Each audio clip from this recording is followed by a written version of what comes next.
Bueno, pues buenos días a todos.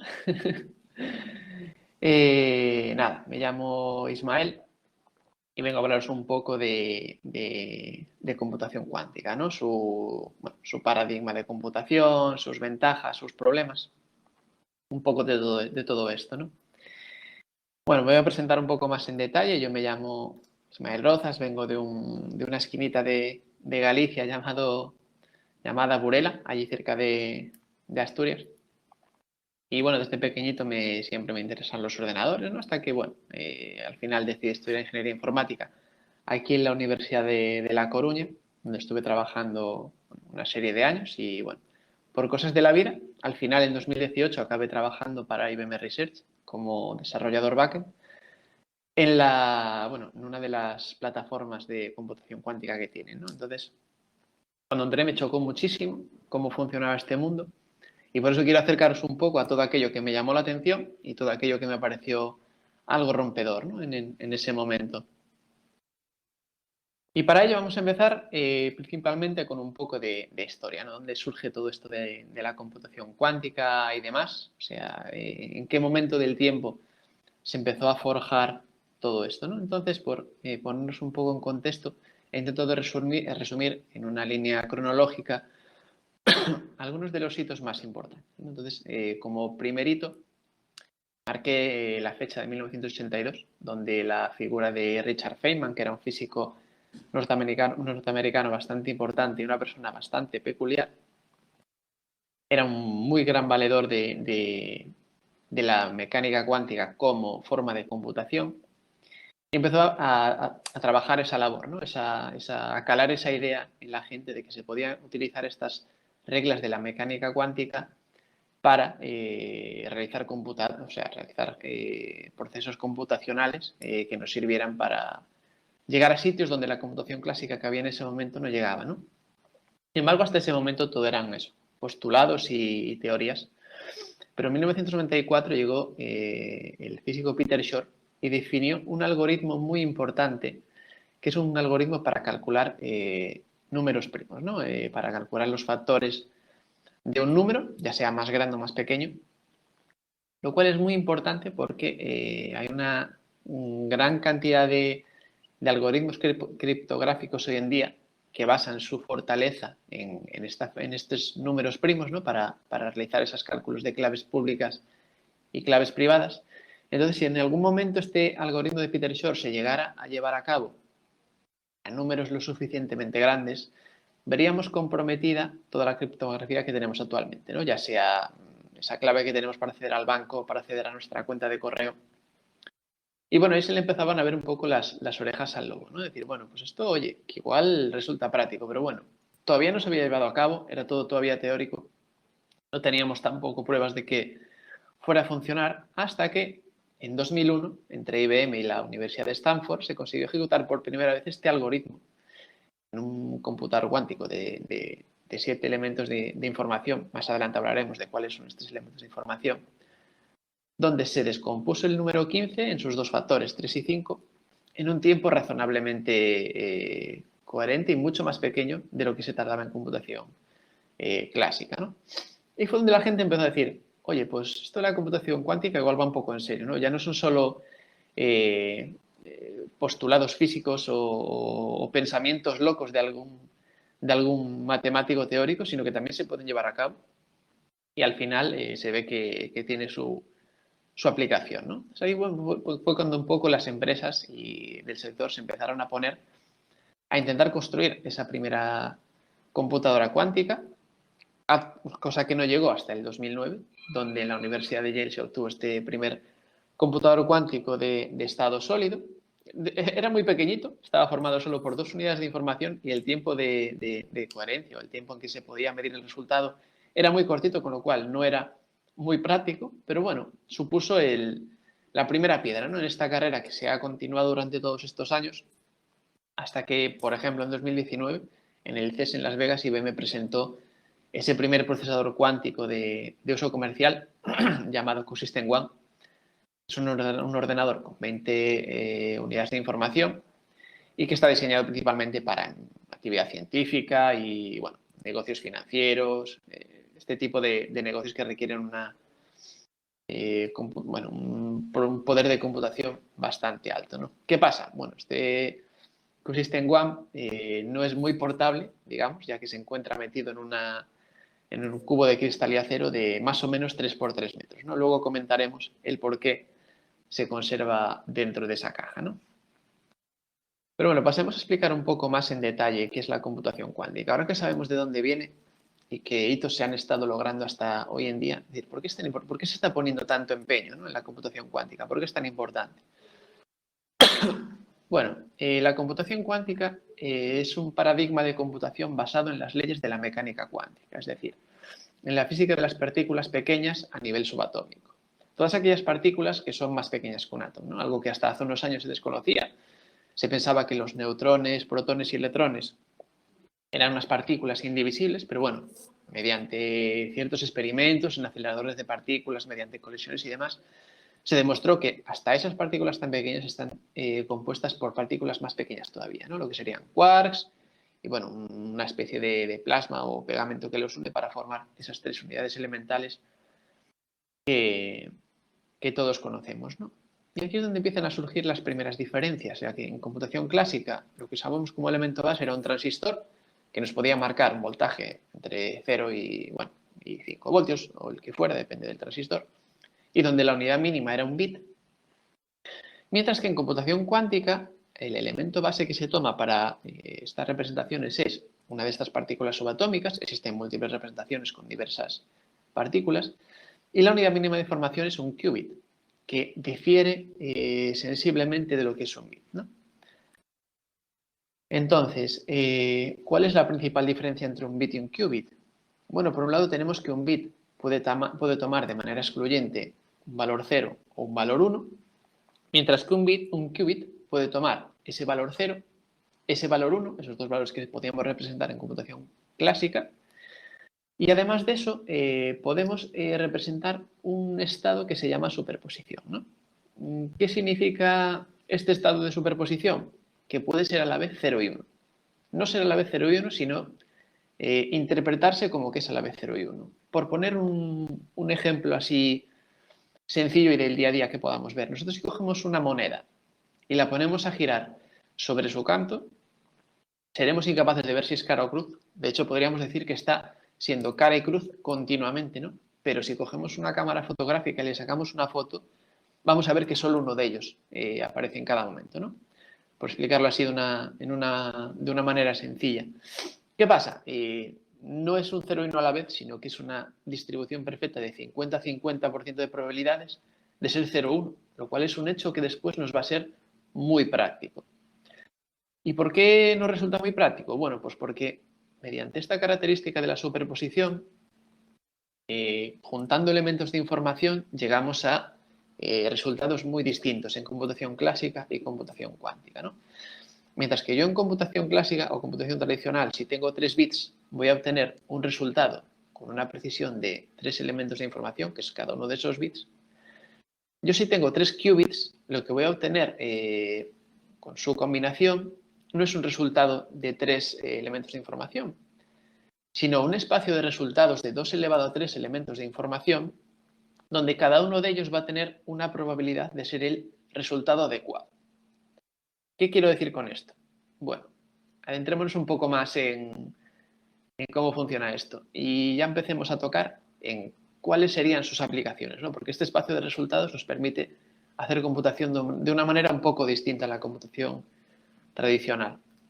Y para empezar vamos a plantear una pequeña fábula. Es la leyenda del tablero del ajedrez y los granos de trigo, ¿no? Se cuenta que hace muchos años había en India un rey llamado Sherhan, que en una de las batallas que tuvo el reino perdió un hijo. Entonces el rey cayó en un estado de depresión, se encontraba muy triste y con intención de levantarle el ánimo se convocó una especie de concurso para que gente del reino intentara traer entretenimientos, actividades o lo que fuera que le levantaran el ánimo a este rey, ¿no? Y uno de esos vasallos pues trajo el tablero del ajedrez y le enseñó a jugar al ajedrez. El rey quedó tan maravillado y tan enganchado al ajedrez que le quería dar gratitud eterna a esa persona, ¿no? Y le dijo, mira, pídeme lo que quieras, ya que me has hecho muy feliz y me has devuelto la alegría con este juego, ¿no? A lo que el vasallo contestó, bueno, dame un día y te diré lo que quiero. Al día siguiente llegó este vasallo y le dijo, mira, mi deseo es el siguiente. Yo quiero que por tantos días como cuadrados tiene el tablero del ajedrez, me des el doble de arroz que el día anterior, empezando el día 1 con un grano de arroz. Este hecho le chocó mucho al rey, porque no era muy ducho en matemáticas y dijo, este hombre, si es muy poquita cosa, si empiezo con 1, 2, 4, 8, durante los días que dura, o sea, durante los días equivalentes a los cuadrados del tablero del ajedrez, eso puede ser muy poco arroz, 1 o 2 sacos. Visiblemente molesto le dijo, que así sea, espera a las puertas del palacio y se te dará ahora tu recompensa. Sin embargo, que sepas que estoy profundamente irritado, ya que creo que es una recompensa bastante pequeña para todo lo magnánimo que yo soy y toda la fortuna que yo tengo. Bueno, ahí quedó la cosa. Él mandó a uno de sus súbditos que le dieran a esa persona su recompensa. Y se extrañó mucho cuando, llegada la noche, esa persona seguía esperando su recompensa, lo cual le preguntó a la gente, oye, ¿qué pasa? ¿Por qué esta persona sigue aquí si yo ya he dado la orden de que se le entregue el arroz que ha pedido y no me gusta dar la misma orden 2 veces? A lo cual le contestaron, los matemáticos están calculando la cantidad de arroz que tenemos que darle a esta persona. Esperamos por la mañana a tener el resultado.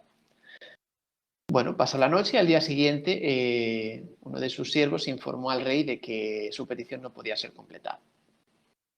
El rey, visiblemente molesto, preguntó por qué, si yo siempre cumplo mis promesas y doy todo lo que he prometido. Y le dijeron, bueno, pues básicamente porque no existe suficiente arroz en el reino ni en el mundo para pagar lo que tú quieres. Deberíamos dedicar cada centímetro de tierra de este reino, de este continente, secar los mares y los polos de hielo y ponerse todo el mundo a producir arroz constantemente para poder pagar la cantidad de arroz que esta persona quiere. ¿Y a dónde queremos llegar con esto? Este problema viene dado porque el crecimiento de arroz durante los 64 días que duraba su petición sufría un crecimiento exponencial. ¿Qué pasa? Al principio la cantidad de arroz era muy pequeña y el duplicar no suponía un problema, pero pasado el primer mes, cada incremento de arroz era una barbaridad, hasta que el día 64 la cantidad de arroz disponible que se necesitaba equivaldría al tamaño de la montaña Everest, ¿no? Esto nos da una similitud de cuál es la complejidad a la hora de tratar problemas de tipo exponencial, ¿no? Pues vamos a entrar un poquito más en materia. He señalado 3 campos en los que esta computación cuántica nos supone un avance debido a esta capacidad de procesar resultados mediante ese espacio de resultados. Y vamos a introducirnos un poquito más en cómo nos ayuda a solucionar esto, ¿no? Por un lado, he destacado que podría ser muy útil para problemas de optimización, ¿no? Se ve en la primera foto una mesa de bot simple con 10 comensales, sin más. Y bueno, lo que se piensa es en cómo sentaría yo a 10 personas en esta mesa, ¿no? Imaginemos que la persona X y la persona Y se llevan muy bien y quieren sentarse juntos, o que la persona Z, por el contrario, se lleva horriblemente con la persona Y. Es mejor separarlos un poquito más, ¿no? ¿Cuántas posibilidades tengo de sentar a las personas o a mis comensales en esta mesa? Bueno, siendo 10 comensales, tengo aproximadamente 3.600.000 posibilidades de sentarlos, lo que viene siendo un 10 factorial, ¿no? Si yo incremento una persona más y siento 11 personas por mesa, el número de posibilidades sería 11 factorial, cerca de 40 millones. Una persona más, 500 millones.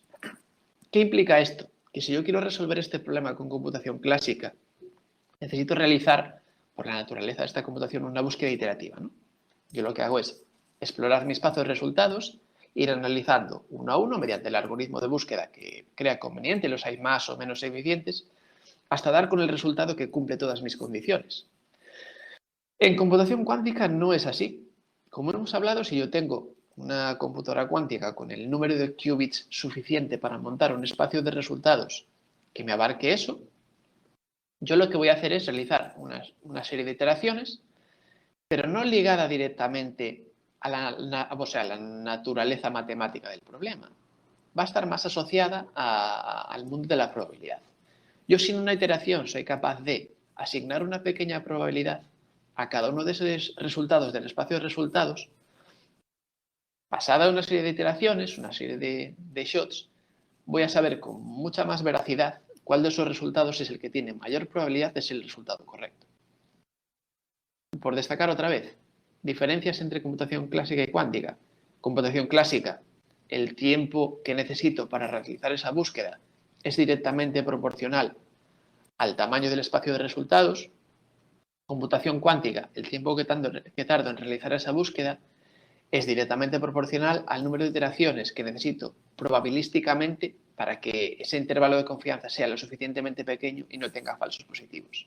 Son dos conceptos completamente distintos y donde una computadora tradicional, un superordenador de los que tenemos actualmente, me podría tardar cientos de años, con una computadora cuántica podría tardar 10-15 minutos.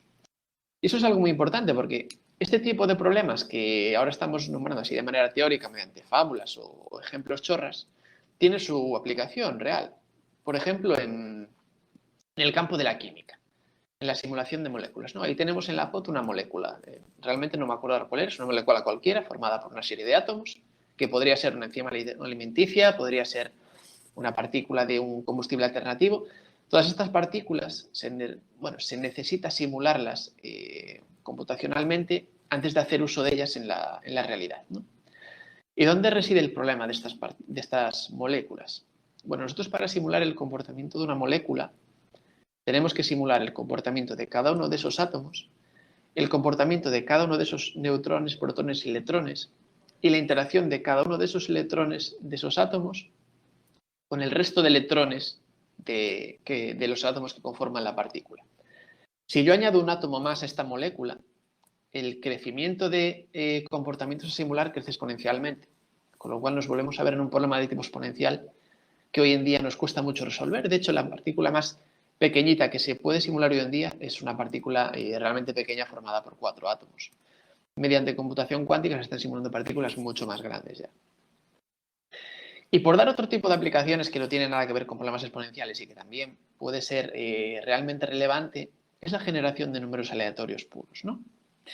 ¿Por qué es tan importante la generación de números aleatorios puros? La simulación del azar, ¿no? de realizar o intentar simular el azar mediante un ordenador. Pues vamos a ir a un caso práctico. No sé si alguno de vosotros es aficionado a las monedas electrónicas o e-coins, pero en 2013 se produjo un robo de bitcoins en una plataforma que disponía de un monedero que se utilizaba en ciertos dispositivos Android. Y el robo fue producido precisamente porque el algoritmo de generación de números aleatorios no era lo suficientemente eficiente para generar números aleatorios independientes durante un largo periodo de tiempo. Entonces, ¿qué pasó? Que en un momento determinado esos números empezaron a duplicar. Alguien se dio cuenta y empezó a generar las claves privadas de otros usuarios y fue capaz de robarle los bitcoins. Entonces, como veis, esto puede suponer un problema gordo, ya que igual que se hace pues, en monederos electrónicos, se podría hacer en otro tipo de cuentas privadas que podría comprometer tanto nuestros datos como nuestro dinero, ¿no? Entonces, como ya comentamos, esto es debido porque la generación de números aleatorios no es realmente aleatoria, sino que es pseudo aleatoria. Se busca que un algoritmo genere números en el que el número anterior dé la mínima información posible de qué número viene después, ¿no? Y de que tengamos un espacio de números aleatorios suficientemente grandes para que no se dupliquen durante todas las necesidades que se van a producir en el ciclo de vida de esa aplicación o de lo que sea, ¿no? Entonces, como ya comentamos, teníamos en computación cuántica un estado del qubit que se llamaba superposición, que basándose en las propiedades de la mecánica cuántica genera un 0 o un 1 de manera completamente aleatoria. Nunca se va a poder predecir.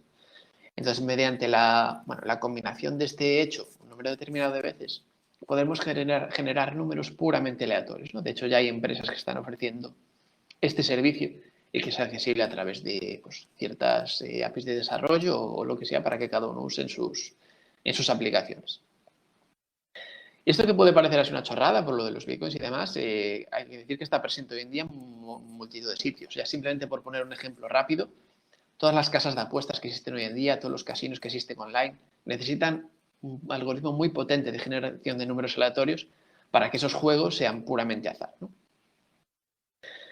Entonces, vemos que existen una multitud de campos donde esta computación cuántica sería muy práctica.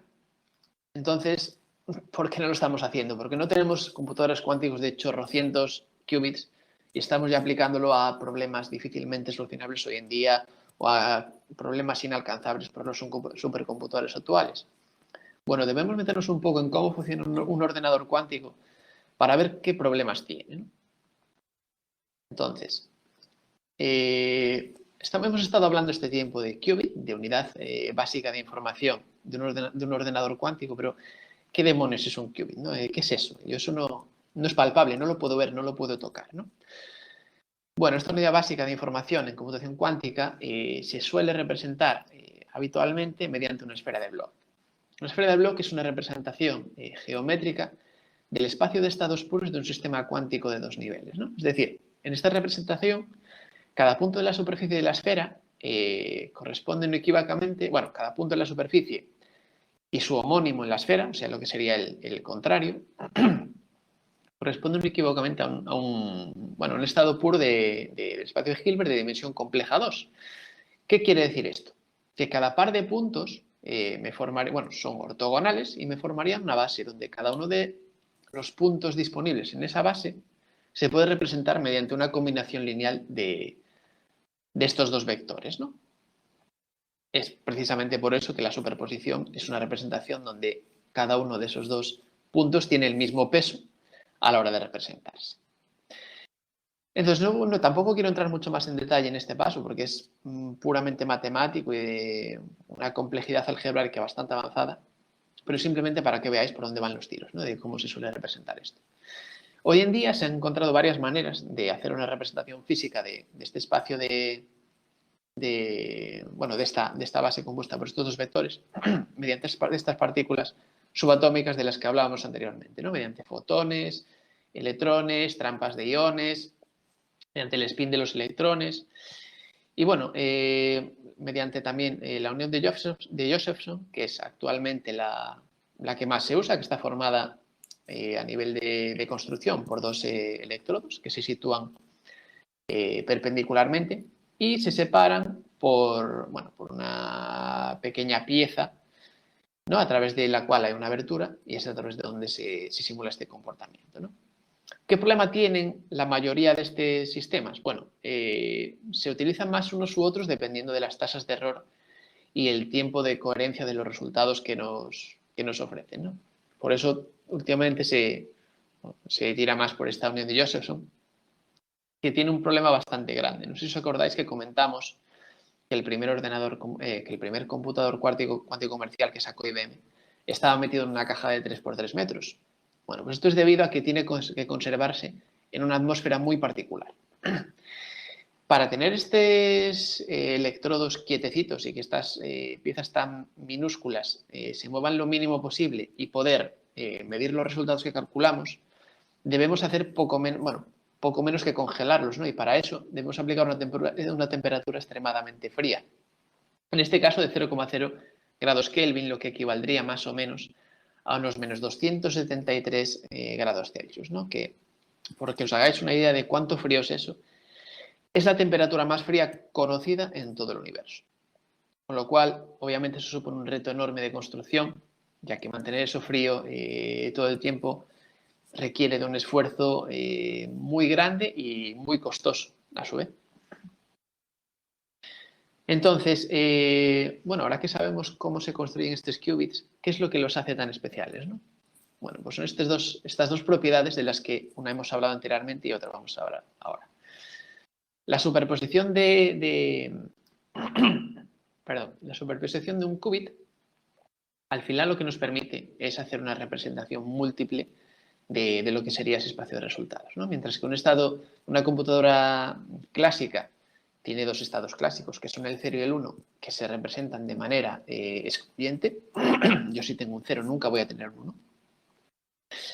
En los qubits esto no sucede, ¿no? Como vimos anteriormente, se pueden dar esos dos resultados a la vez, lo cual nos resulta muy útil para construir ese espacio de resultados que queremos, ¿no? Al que podamos aplicar un algoritmo y construir las diversas probabilidades.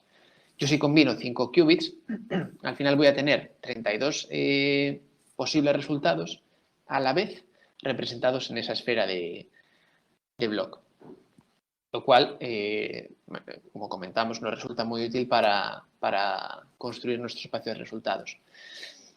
Pero tampoco funcionaría estas propiedades si no tuviéramos la capacidad de entrelazar qubits, ¿no? ¿Qué supone el entrelazamiento de qubits?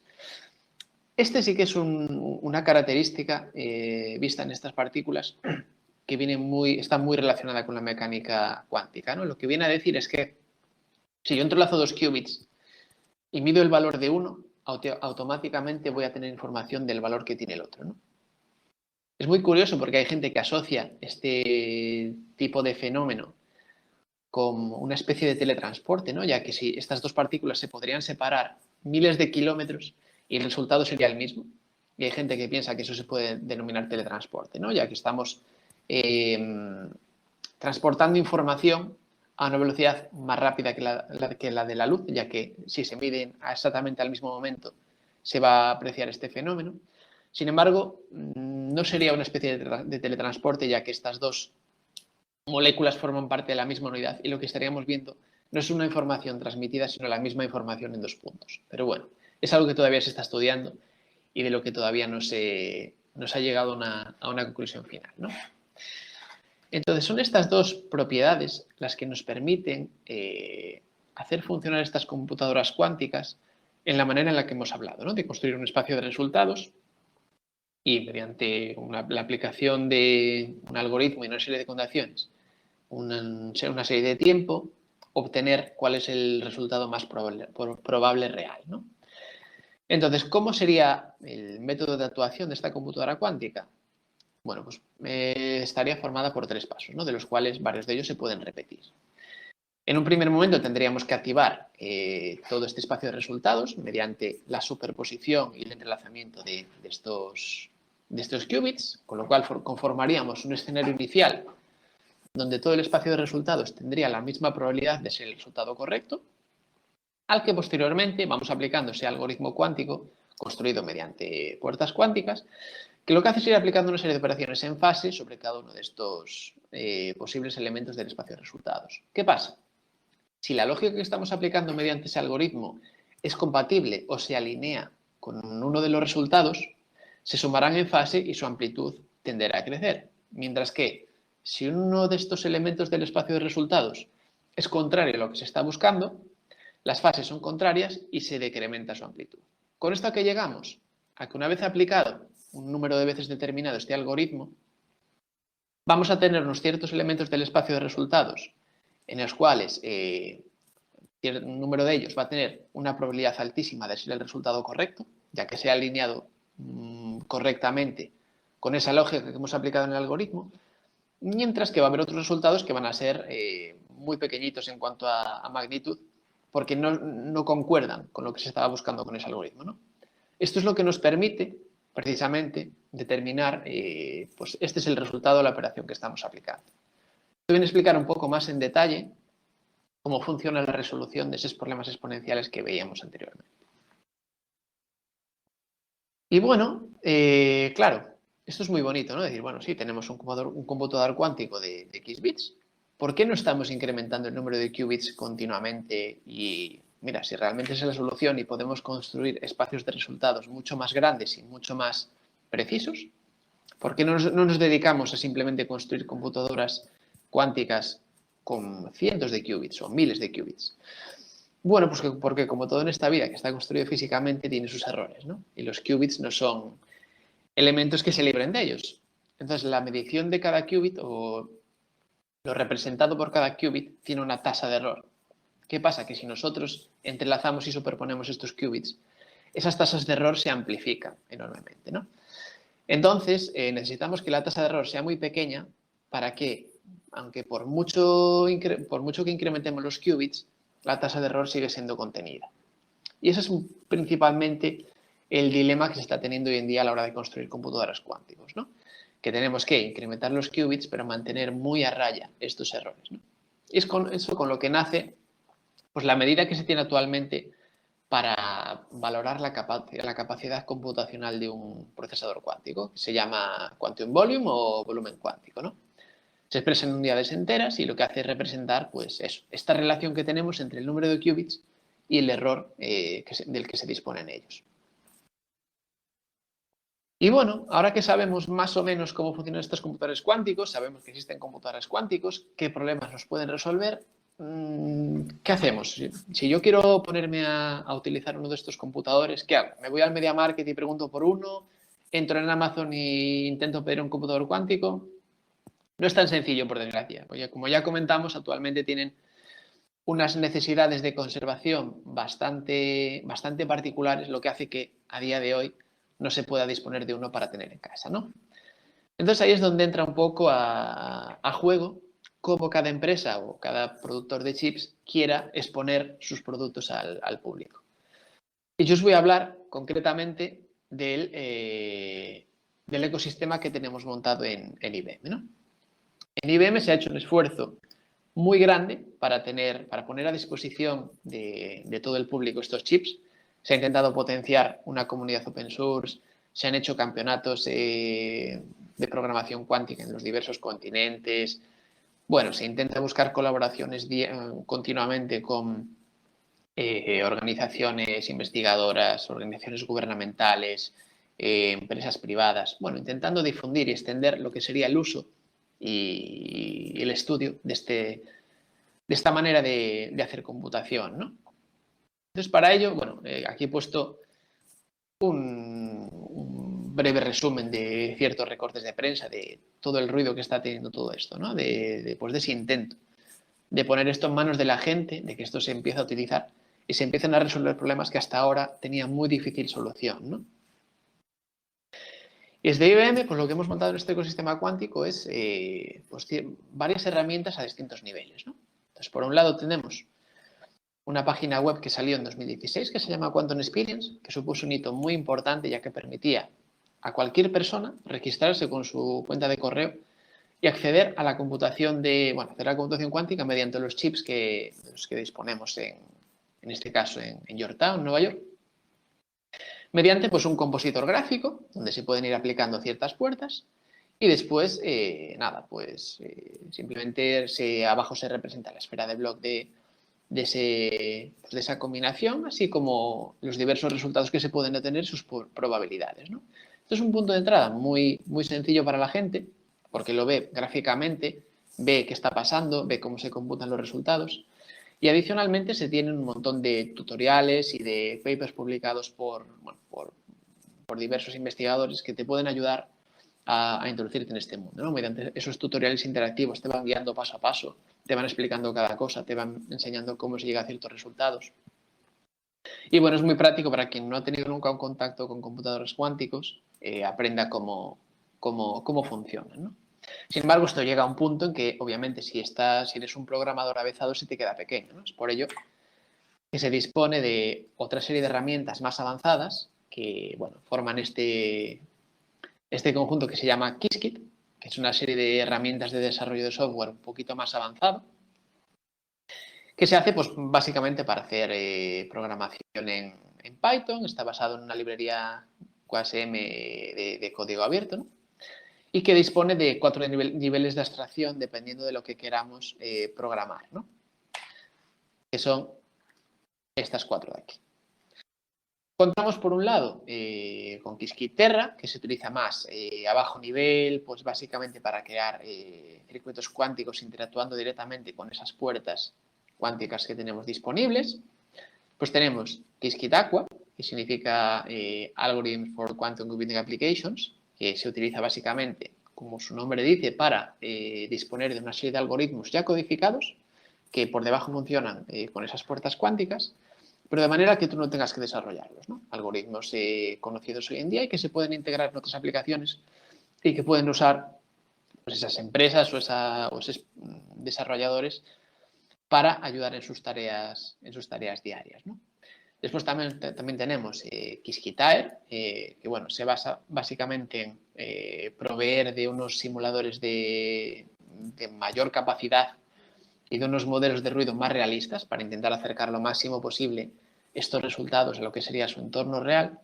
Y por último tenemos Qiskit-Ignis, que se especializa básicamente en la caracterización de ruido, en el estudio de la corrección de errores y de la verificación del hardware, ¿no? Entonces, bueno, mediante este conjunto de herramientas se potencia enormemente el desarrollo y el estudio de algoritmos cuánticos. ¿no? Y hace posible desde su implementación hasta su integración en programas de mayor tamaño y de naturaleza clásica, ¿no? Y bueno, básicamente estas son las herramientas de las que se dispone de IBM. Y por otro lado, aparte de las herramientas que se utilizan es qué chips tenemos disponibles, ¿no? ¿Qué volumen cuántico tengo yo disponible ahora si quiero hacer pruebas o si quiero implementar un algoritmo? ¿Hasta dónde puedo llegar? ¿Cuáles son las capacidades actuales? Bueno, pues eso ha ido creciendo bastante últimamente y de hecho hemos pasado en muy poquitos años de tener chips con un volumen cuántico de 4 a actualmente tener un volumen cuántico de 64, ¿no? Y esto todo con unas tasas de error lo suficientemente bajas y unos tiempos de coherencia lo suficientemente altos para poder medir todo eso que hemos ejecutado mediante el algoritmo que fuera, ¿no? Y sin embargo esto continúa creciendo, es decir, los planes que tenemos a día de hoy es de que esto crezca no a un ritmo exponencial, pero a un ritmo lineal bastante alto, para poder llegar a tener miles de qubits en un breve plazo de tiempo, ¿no? De esta manera podríamos abarcar ciertos problemas que hoy en día no estamos pudiendo hacer y que nos permitiría que las computadoras cuánticas formen parte, mucha más medida, de nuestra vida habitual, ¿no? Ya no sea nosotros directamente, sino a través de ciertas cosas, ciertos productos, ciertas tecnologías que utilizamos. Y con esto, pues nada más, no tengo nada más que deciros, simplemente que os animéis a echar un ojo a todo esto, que realmente es, si no el futuro exclusivo, es un futuro compatible con la computación clásica y que va a tener muchísima importancia y muchísimo peso hoy en día bueno, pues en cómo resolvamos nuestros futuros problemas, ¿no? De manera computacional. Así que nada más por mi parte, muchas gracias y espero que os haya resultado ameno, aunque hayamos tenido que tocar algún tema matemático. He intentado que fuera lo más divulgativo posible. Bueno, pues si no hay ninguna pregunta asociada, si queréis, podemos dar la charla por terminada. Gracias por estar aquí, gracias por escucharme y eso, que os animéis y que le echéis un ojo a todo esto, que es un mundo apasionante y con muchísimas posibilidades.